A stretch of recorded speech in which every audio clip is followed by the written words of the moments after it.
CIMMYT. It's a pleasure to present Carolina Camacho for Brownback seminar with the title CIMMYT Science for Milpa, Some Open Questions. Carolina has a multidisciplinary background in agronomy, genetic resource conservation and utilization, as well as sociology for rural development. She has been studying topics such as traditional farming systems, agrobiodiversity, and technological changes in agriculture. In the last past six years in CIMMYT, she has been a strong force for innovation processes and scaling within the context of Masagro and other projects within the sustainable intensification strategy. In recent years, she has been coordinating efforts to promote processes of social inclusion into these projects, strongly putting the gender on the agenda, age and cultural inclusion. And complementary to this, she was together with Denise and the Maize Seed Bank instrumental to promote maize land race rematriation in several projects, in the frame of several projects, a concept that is not only introducing those land races back with the smallholder farmers, but also innovative approaches to efforts that aim to achieve agrobiodiversity conservation and rural development, and this in a complementary manner. And Carolina promised that she was gonna not answer many questions, but provoke some open questions. So ready for it. Thank you, Carl. It's working, not the micro. Yeah. So first of all, thank you for coming. It's a pleasure for me talking about milpa, because I started working in this tradition of systems since I finished my bachelor. That was in 1999. So I want to make two clarifications before I start the presentation. One of them is that I'm assuming that when I'm talking about CIMMYT science, I'm not only referring to what we think that is research, that is one of our main objectives, but also to the efforts that we are doing in the development context, how we are using this science for promoting development. So I'm referring not only to research, but also to development as something that CIMMYT science is capturing. The other clarification is the main argument that it's in some way or another inspiring these open questions, and this is the result of my thesis, of my PhD thesis, that I learned the making of milpa. And in the making of milpa with Don Chevo, one time in December of 2007, when we were harvesting my milpa, he told me, you know, Caro, as we are harvesting now, you can say something about how Celtal farmers are living here in the Mera Selva. So in that sense, when he was telling me there, yes, all that, and not only him, but other farmers came across to this comment. And when I started reflecting on that, all the images of that experience that were related, yes, with agronomic practices, but also the life experience of being in a very conflictive area of land tenure, living in the tropical forest and interacting with the families and their problems, and understanding the way that we as external actors were interacting with them, and finally the reasons why they were growing maize and milpa came into a cross in such a way that my thesis argument was that for Celtal persons of La Mera Selva, making milpa stands for making living. It's so interwoven that when you talk about making milpa, you bring all the lives of the people.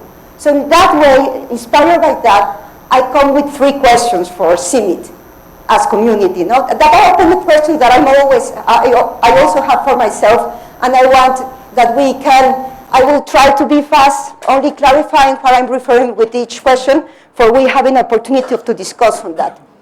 The first one is related with the unit that we consider, that's not necessary with the unit that we study. What is the unit that we use when we consider when we study milpa or when we intervene in milpa? The other point is related with our knowledge that is scientific, and how does it interact with local knowledge of milpa? How are we taking decisions of how it's going to be our interaction? And the third question is related with a position that CIMMYT has, CIMMYT science, in relation with the debates on milpa development. What is expected that milpa will be in the future? So I will elaborate a little bit on those questions for giving more elements of the discussion, but I will be very happy of listening to your comments, your questioning, an open conversation. So let's start with the first one, and we start recognizing that milpa has different meanings, and that makes that it can have different units. If we go to the etymologic, the Nahuatl means, milpa means any cultivated plot. It can be whatever it is. But in the way that natural scientists have been framing milpa is related with this traditional agroecosystem where maize is intercropped with other plants. So there's an idea that maize is there and it's intercropped with someone else.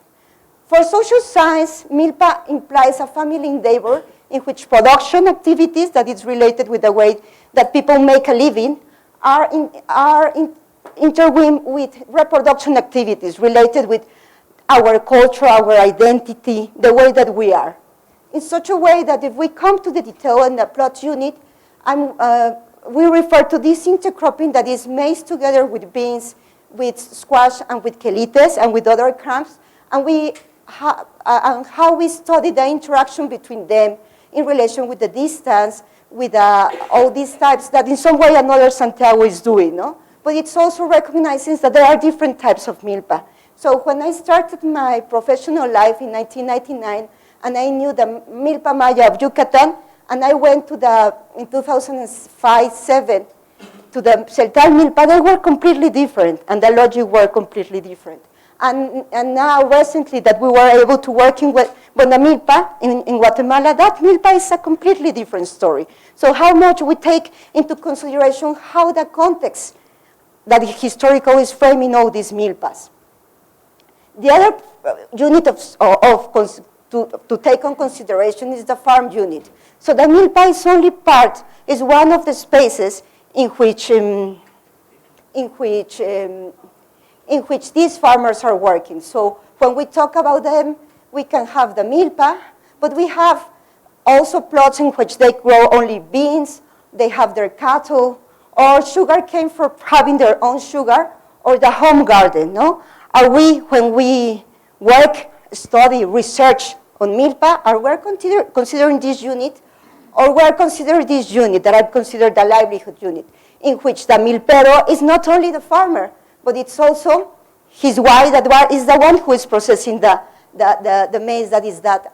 And moreover, it's also his sons, some of them fishers, who need a tortilla for going fishing and who have to adapt the milpa practice on that. Moreover, what about next generation? What about if our research efforts will come and make sense in new generations? So what is the unit that we're thinking of or considering when we make research? The second question, the second question is related with the interaction of our scientific knowledge with local knowledge. And in that sense, I'm using FAO definition of local knowledge. And I don't know if someone wants to help me read it. I think that I have to read it because if not, people will not. But basically what FAO says is that local knowledge is the knowledge that people in a given community have developed over time and continue to develop. It is based on experience, often tested over centuries of use, adapted to the local culture and environment, embedded in community practices, institutions, relations, and rituals, held by individuals or communities, and is dynamic and changing. So taking this into consideration and recognizing that milpa is a product of local knowledge, I'm wondering how much we are taking into consideration or integrating this local knowledge, and local knowledge related, for instance, in the case of Celtal people, they have well-defined maize growth stages. They have a very clear picture of what are these stages.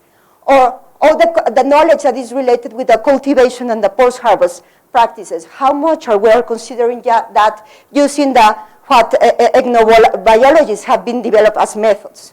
How much we are recognizing that local knowledge is a dynamic knowledge, also looking for solutions, and that we can discuss, we can start the conversation with the local innovations that are already there. And how much all of our efforts are linked with the way that they are using that knowledge. Like user requirements of big companies will be as important as the one of of the ones who prepare the food for that. Moreover, rituals in that way of local knowledge, rituals are part of local knowledge. So for preparing seed blessing is important. For resolving the problem of rain, the rain petition becomes an important role. And for understanding why farmers continue growing, the Thanksgiving ritual gives a lot of the insights of that.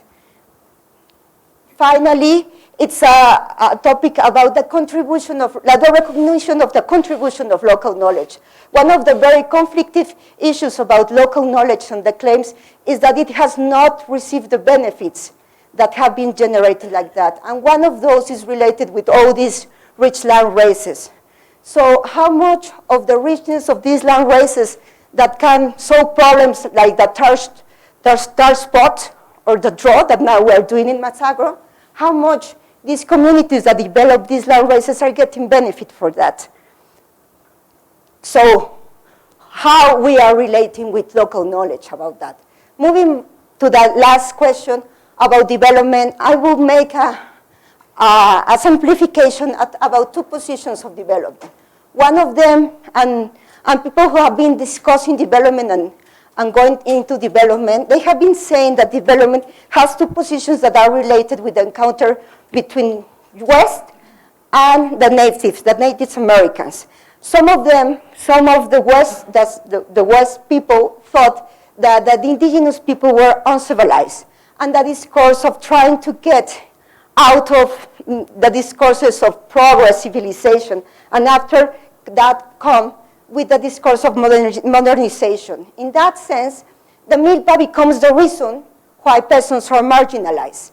And it's something that have to be left behind, because in the projects of modernization, and in some event, for instance, also referred Green Revolution as one of those key projects, the idea of the traditional, the thing that is not science, should be left behind.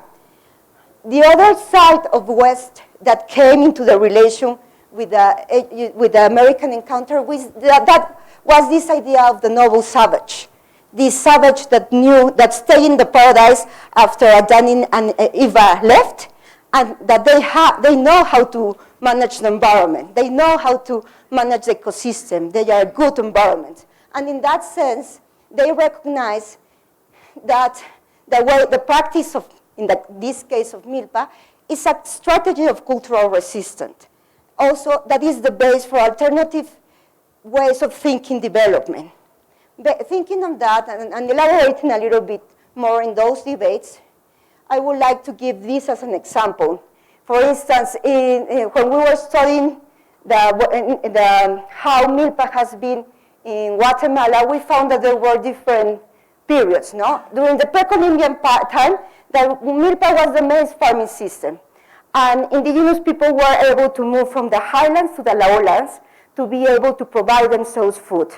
When Guatemala was conquered, there was an introduction of new crops and animals that they relocate the milpa to the hilly area. In that time, mountains becomes a zone of refuge. And there were stories like saying, fathers only teach their children to make milpa and to live like savage in the hills. After the independence of Guatemala, that land disposition continues in favor of coffee plantations. And there was a forced labor to go into that. In that sense, there were these development modernization discourses saying, while Indians only use their land for maize, Latinos promise to develop agriculture and trade. Guatemala difficulties are coming from the ignorance of indigenous people. Finally, in the 20th century, milpa has been contributing for food self-sufficient, but it has been affected by the introduction of these non-traditional crops, like peas and all that have been in the landscape, and moving again milpa by the Civil War. There was a whole thing about destroying milpas and eroding knowledge, climate change, and all these traditional transnational migration that defines a different dynamic and family, different family dynamics in such a way that we can hear now in some developers saying, at least for now, milpa allows having food. However, we should stop having infra-subsistence farmers and maize and milpa with them. So the idea of getting out from milpa. From the other perspective, from the one related in which especially the agroecology movement in Mexico is standing by, milpa is a cultural haven.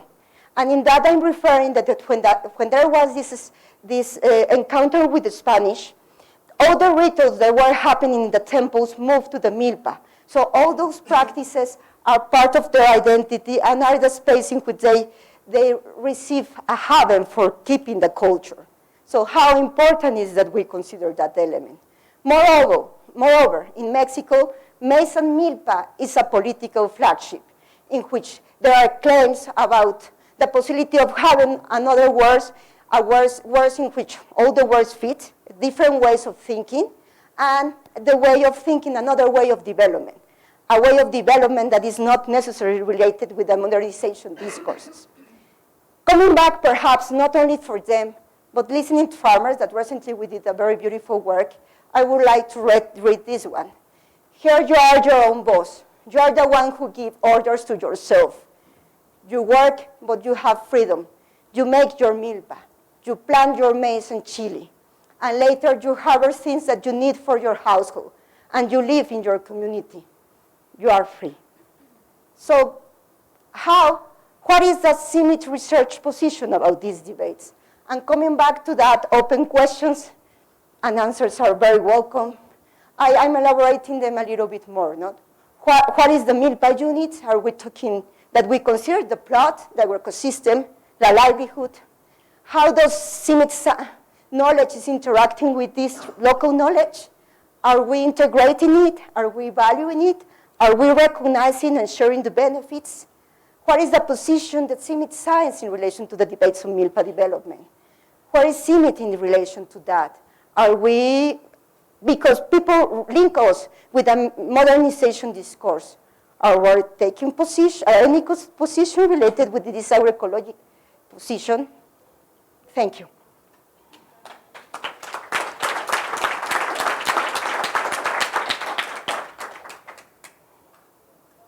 So it's basically open for you.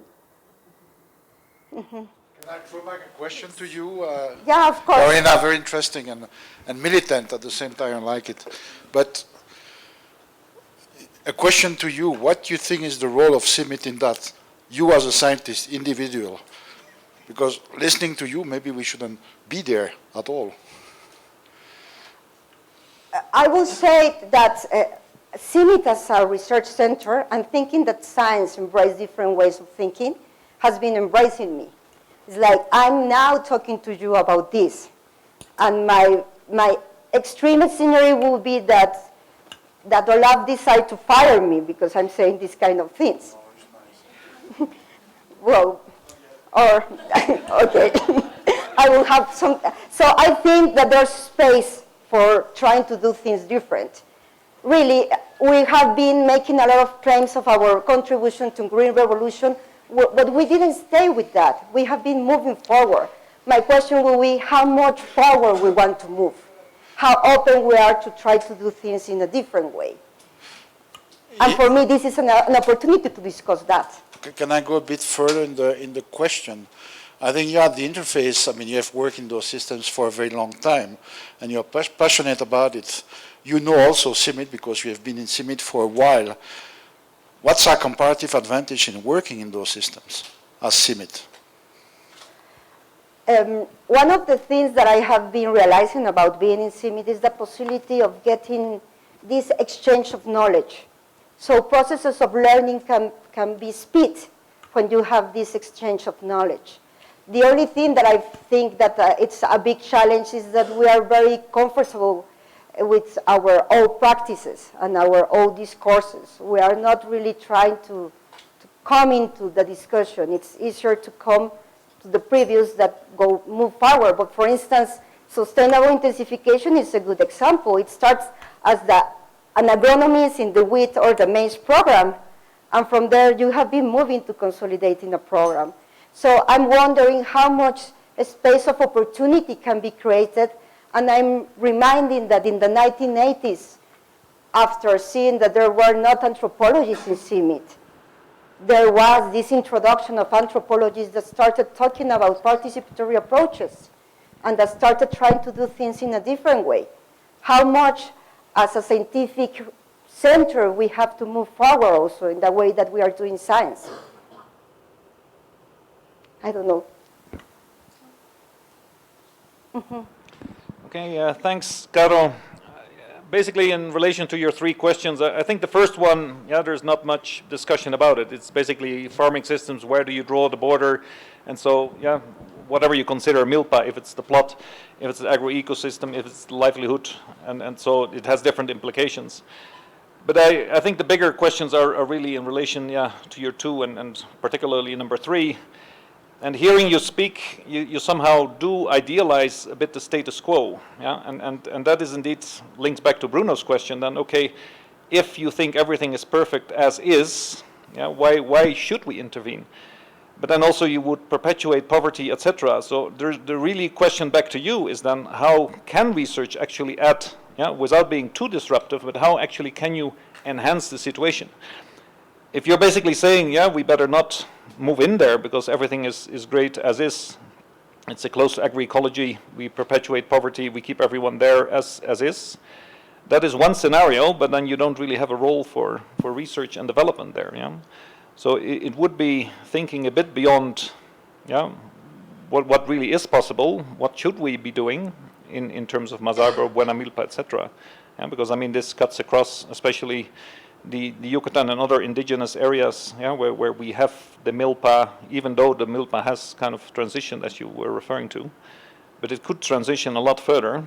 But yeah, do you want to perpetuate the current situation, or do you really see a role for adding value and moving beyond? Yeah, I will start with a personal thing. When I did my PhD in this rural area in Chiapas, I deal with a lot of injustice and a lot of marginality. And I have to recognize that now I'm in front of you having a very stable job, and I'm never sure what they got of having me for 2 years, making milpa and all that. So I'm their situation has been not improving. They continue having problems of land tenure. So I'm very conscious that we cannot romanticize this. We should not. What I believe as a scientist is that we can contribute, but perhaps in a way guided by what they want, coming back to this idea that I have and that you have, of having the possibility of taking your own decisions. So not arriving with so many assumptions about the realities that we want to research or we want to intervene, but more arriving and seeing how science, in a modest position, can contribute to their pathway, the pathways that they want. Recently, I'm coming back from Hala, and I'm realizing that sometimes we take too many things to farmers, and we don't spend too much time talking to them, discussing and trying to understand what is our contribution to their pathway. So I would say that perhaps we have to get into a more modest point of recognizing that we have to be very sensitive to what they are wanting and they are expecting in life. But perhaps, yeah, that can even by itself be very romantic.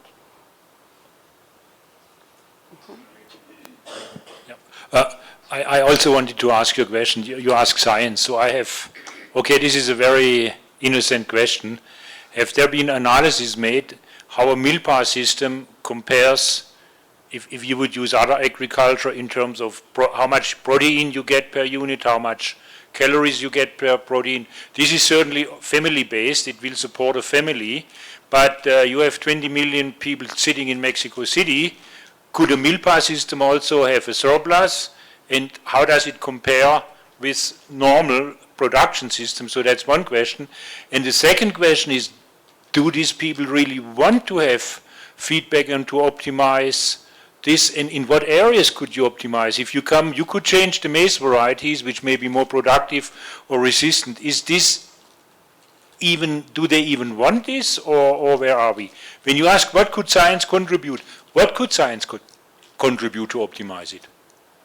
Yeah, in relation with your first question, I will come to the point of a word in which different types of words come in. I don't think that milpa is a solution for the whole world, as I don't really think that improved varieties of wheat or maize can be the solution for very complex problems like poverty or hunger.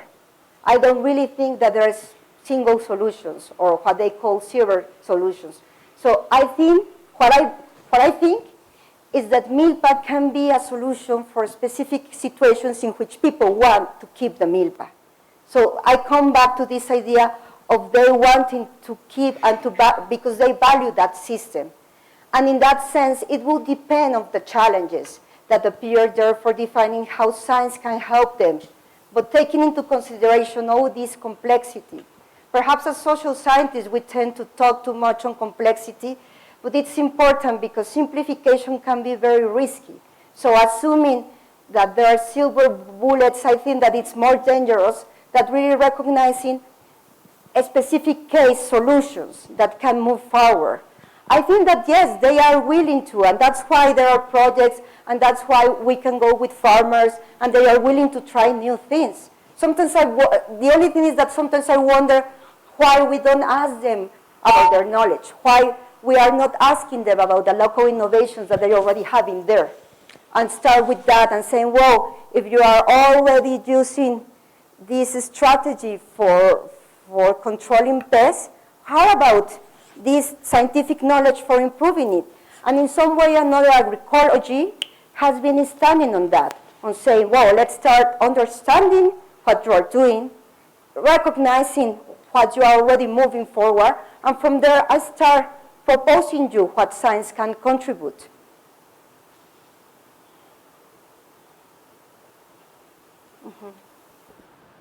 Yeah. So, Carol, on the first point that Olaf brushed off, maybe a question there. I'm no expert in milpa and fairly new to CIMMYT, but have worked a number of years in Central America, and I tend to always think of milpa at the plot level. And if we zoom out to more of a livelihoods focus, well, it's milpa's there, but it's also the coffee and the cocoa and the off-farm work.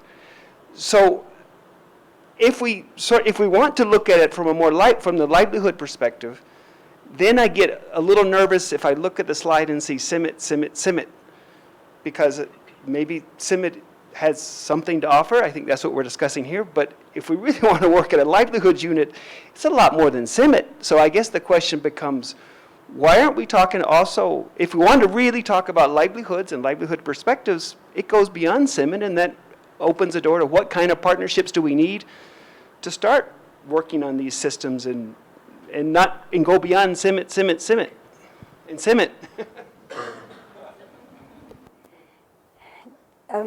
I think that you're right. I think that that's a whole thing, because when we are developing our research and promoting technology, sometimes my perception is that we are very plot focused without really taking into account our ecosystem that has been becoming stronger, but really the livelihood thing, I think that is like fluffy. And if we think about how farmers decide about their practices, we will come across to the idea that their decisions are not the product of what is happening in the plot. It's not only limited of how they are managing their farm, but it's all their livelihood together. Their decisions of adoption, that is something that worries us a lot, are related with their livelihood. And if we don't take into account that livelihood perspective and design things, and let me give you a very specific example. With Santiago, we have been doing a lot of typology work, too much in some part, but it has been very interesting because we have been moving from only talking about typologies to productivity. Productivity is something that we really like. Well, we always talk about productivity. But when you go into productivity literature, you realize that productivity is not only you. Productivity is the ratio of your output versus your input. And your output can be different things, and your input can be different things. So when you start reading and digging into literature productivity, not only land appears, but labor. Labor comes to be a very important input, an important constraint. Why we are so worried with yield as a synonym of productivity, if we can think about labor as a synonym of productivity, and start developing labor-safe technologies that for farmers who are poor, who are selling their labor as the main input, it's key. Why not measuring labor-saving technologies and say that that is productivity? And that needs to have this livelihood unit approach, because in that sense you recognize that the farmer is not only a farmer, but it's also a farm worker. It's also selling his labor in other spaces. Carolina, when I look at the history in CIMMYT, when, for example, Masagro started, milpa was not a target area. I mean, the modernization was focusing on areas where already milpa was transformed, and there were some unsustainable practices, and how can we make them more sustainable, etc. But then clearly on the way, milpa got incorporated to an extent where when we recently finalized the exercise of saying, okay, what are we actually doing in CIMMYT on milpa? Because some people say, I do a little bit, but I hide it under my desk and I cannot talk about it. Okay, let's talk about it. Let's put it now all together into one document, what we're doing, and it became easily a document of 160 pages. And it ends up, there's a lot happening in some of the areas out there. There's a lot happening in the gene bank with you, with Santiago, so there was more. At least I was surprised how much was happening. What do you think is the underlying, why did it shift it? Why all of a sudden milpa came up? What happened? And is this, I want to repeat the question, is this right? Or should we maybe shift it off to the tourism, which is a bit of a provoking question, to the Ministry of Tourism, and saying you need good working milpa if you want to have people visiting those areas, but milpa is not giving the calories to feed the people. We're just going to support people to have a nice scenery, because that is what the economic growth of those areas is going to come from that, and that's it. It's two hidden questions. What happened? Why did CIMMYT shift to that? And the other provoking question is, and should we go on or just say, that's it? Okay, let me refer to how was the way that I understood that we finished with this Buena Milpa project of Guatemala, no? USAID has been investing in the Western Highlands for a long time, promoting development by these non-traditional crops that are basically vegetables. And a scheme in which indigenous farmers, they can produce those crops and they can export them to USA, to Canada. There are some of them that arrive even to Denmark, no? So the expectation of USAID was that with that, they will create development in the area. And they realized that no, and they realized that farmers continue growing milpa, and growing maize, and growing lawraces. What are we going to do with that? And the worst thing is that it's not only that they are growing that, but they are feeding themselves with that. Because the money that it's arriving, and there's a whole debate in scientific paper about this effect of no-trade crops, because some of them says yes, they started getting money, but the other people said yes, but they started buying garbage food.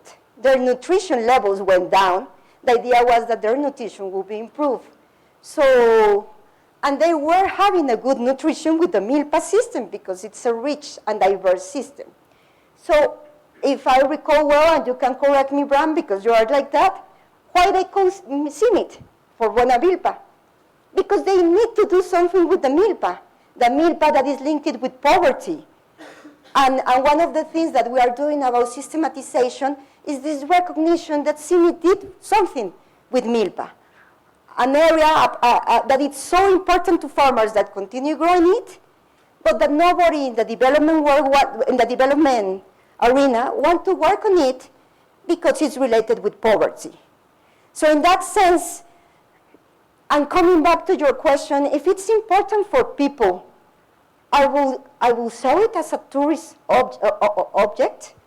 If it's important, it's part of what is their livelihood. I don't know. It's like, can you sell that as it's happening with these niche markets of saying, okay, let's have that.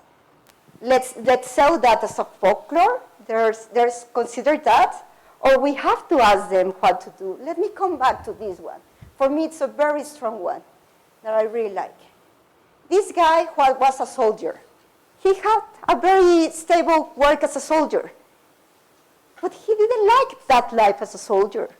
He says, I was not able to interact with my family.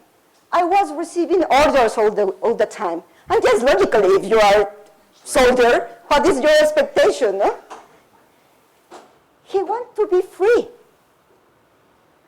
Is that tourism? I don't know, but I think, I mean, as societies, we have done the same with forests, no? If the only reason to keep forests would be because they are productive and we need to timber to make wood and to make, then the whole approach of forest management would be very different. The decision we took on the decisions taken on in societies on forests have been like they have an inherent value, and we're going to do transfers from public money into forest management, etc. And they're not valued only for the timber they produce, but they're valued for many other functions they have. You could also say, no, they should only have been valued for the timber they produce, and so people can live from it. I neither know the answer, but I just want to put it forth. There's other countries that also have put their agriculture on that, and there's countries that said we want to have nice walking cows in the mountains because that's why then tourists come and they want to walk, and hopefully they have a big bell so they can, so there's other countries that have taken those decisions. I'm not saying it's the right one, just thinking about it. Yeah. Well, that's why it's our open questions, no? Yeah. Yeah, I'm going somewhere a bit different, but I think that in a way you, Carolina, are an agent of change at CIMMYT, and you are one with, people in the milpa, so that's quite interesting. You have this vision at CIMMYT and with them. As you know, you mentioned anthropology, you have two ways to go. You have the observers, anthropologists who are observers, and you have those who act, who are actors with the people that they study. And so I'm kind of wondering where you would want to go, where you feel that you are going, maybe as an observer, maybe as an actor. And also, I feel that, we're talking about milpa in Mexico here, but we are a global organization. I see we have anthropologists in Africa as well. Not too sure about Asia, but maybe we do as well. It's a question maybe for Olaf, for CIMMYT in general. I talk often with Marianne about changing the perception of CIMMYT. We are still in so many places considered a breeding organization. Of course, when I look at this and listen to you, this is going very in a different way. How can we then be actors, people who are involved in this local knowledge, whether here in Africa, in Asia, and going to Jason's point, then maybe have the right partners to push this a bit more and bring something to the table, maybe not only with our varieties, as you were saying, but also with our varieties. Thank you, Bruno. No, I think that germplasm is basic, no? What wheat breeders have been achieving during these years, or keeping the resistance of rust. For me, it's really, really impressive. All this collective effort that started decades behind, and now it continued being rust resistance. What I understand, Jill, it's the area that I know less. No, that's why I'm offering that impression. Also, maize hybrids, but I think that the world it's so big and so diverse that is bringing new ways of achieving what we are looking for with our mission. Science, maize and wheat science for improved livelihoods. What is my claim is that improvement can be achieved in different ways, and that perhaps we have to find that space in this institution. Yeah. No further question? Maybe I'm talking too much as usual in those things, but again, you talk about the romantic vision, and I think those systems for agroecologists are fantastic and so on, but they tend not to look at poverty and livelihood issues when they do their agroecological approaches. We are talking now of a mass of 7,000 people moving north from those milpa systems, and I guess a large fraction of those people are rural people as well. So aren't those poverty traps and systems in fast transition? That means that looking for milpa, and I'm fighting a lot with Santiago on that because Santiago doesn't agree with me. He has a much more cultural vision of the thing than I have, and because I'm probably more detached. But my question is, again, is this a system where, when we have to select where we work and what we do as an institution, we have a comparative advantage? As a global institution. No, can I go back a little bit about this point that milpa is a poverty trump? I would say that based on my experience doing my PhD there, I would say that poverty is linked with unequal situations and injustice. When I was there working in the communities, I was always going behind because I didn't know the system. They were trying to keep me. But when we were going out to the cities, to the nearby city, they would throw me in front because all these relations of taking advantage were very, very in. No? They were not paying high prices for their coffee. The way that they were paying their livestock was bad. That the persons who were selling them seeds were giving them the worst seed. So poverty is an issue related with the way that you relate with others and how others take advantage. It's not about a system. Sorry, it's not the farming system. It's all these embedded social dynamics that have been keeping them in poverty. That's one point. The second one, that is your question, and it's a hard question, I don't have the answer, really. I don't know. As we are doing this now, they are giving us the opportunity to say something, and we are trying to figure it how. But I think that we need to reflect more. And saying, I can give you an example. CIMMYT 10 years ago, they would not have a comparative advantage in markets or in all these narratives of innovation systems, or even in scaling. If you see what CIMMYT says in the scaling meeting of 2000s that happened in CIAT, we didn't say anything, really. It was a very, very specific thing. And now we are investing in a scaling expert. We are working in private-public partnerships. I think that it's a CIMMYT decision if we want to have that comparative advantage. And but I would say, no, not definitely. I go to the point of Jason. We say that we do a lot of things with partnerships. Are we thinking of partner with them? Because, and I recognize that it's a difficult question, because I'm not so sure that people in agroecology want to partner with us, really. They don't want. They see us like, oh my God, these guys. I know. So I don't have, that's why I take it also as an open question. And I think it's key, and again, I would like to say it's very good that your presentation was short and we have time for discussion. It's not yet time to close, and I think, yeah.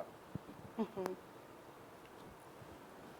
Sorry, on your question, they don't want to partner with us. I think the most interesting exchanges that I've seen happening, and congratulations to supporting those, is actually, for example, giving an example, Eric, who worked in Yucatan and was working with TNC and with the Nature Conservancy and with Greenpeace and with some of the very critical, the richest exchange came from him being willing to say, I am going to collaborate with those who don't want to collaborate with me.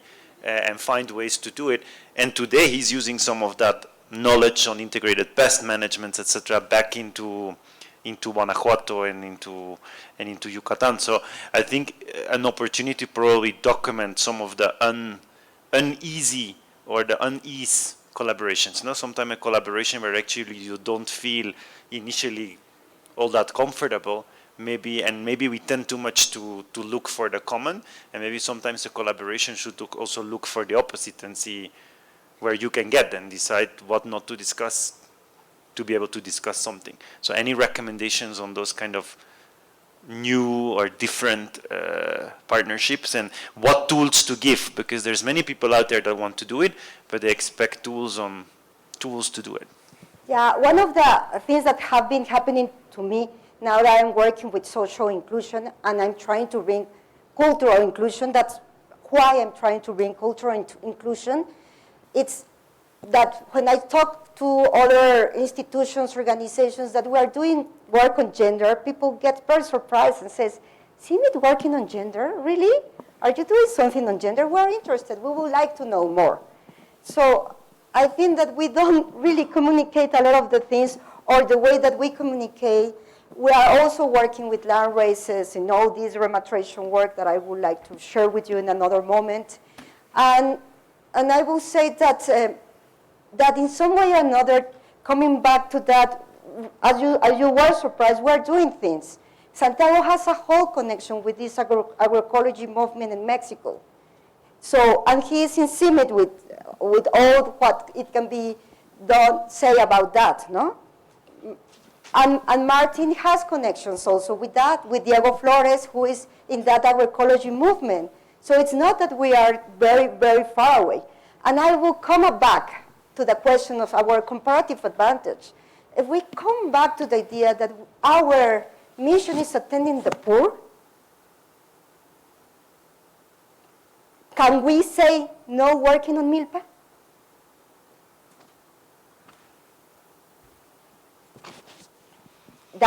My point is how we work. Hi, Carolina. This is maybe an out of context question. You mentioned that they use this practice to avoid or tackle some pests. So in the time that you were living with those communities in Mera Selva or other communities, did you see that they use it to fight against fall armyworm? And if it works, and do you think that this could be also integrated into the integrated pest management that Prasanna is working on, and maybe it's worth it to do that in Africa or Asia as an experiment? Yeah, about farm, that specific thing, no, not really. No, not really. But for instance, what Natalia Palacios did about nixtamalization was a very interesting activity. That's local knowledge, the way of transforming maize, reducing the problems of pelagro and aflatoxinase, and bringing that technology to Africa, no? That taste is different. I love that taste. I don't like ugali. I hope that nobody from Africa listen to me. But we can do that, exchange knowledge, local knowledge that is happening there. I will really, for that specific case, I don't have information. We should invest because it should be, it's a big disease. It's a big problem.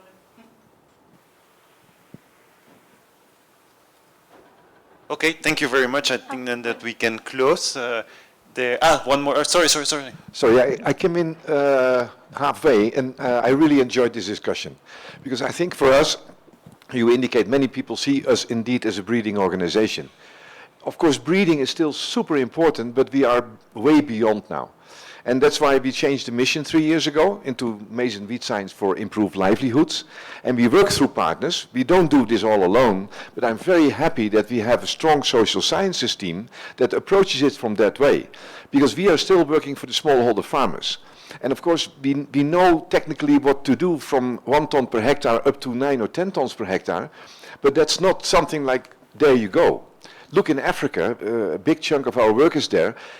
Still, it's after all the green revolutions we had globally, only in Ethiopia we have 4 tons per hectare, and in most of the countries it's still 1 ton per hectare. And when we study the environment of farmers, it can also help us to see how we can really help farmers to move up in a sustainable way. And that's where we need systems approaches, and that's where I think it's very good that we have seminars like this. Next time I hope that everybody's sitting in front and not in the back. But that we have these very good discussions on how to connect. And your questions here also, how can we link the social sciences from your point of view with the agroecology, sustainable intensification, and in the end also the breeding in that sense. So I think I really appreciate this discussion. And after this session, you can bring me through all the slides, I hope. Okay, yeah, I will be happy. Okay, thank you all for being here. Carolina, congratulations for the presentation. Thank you.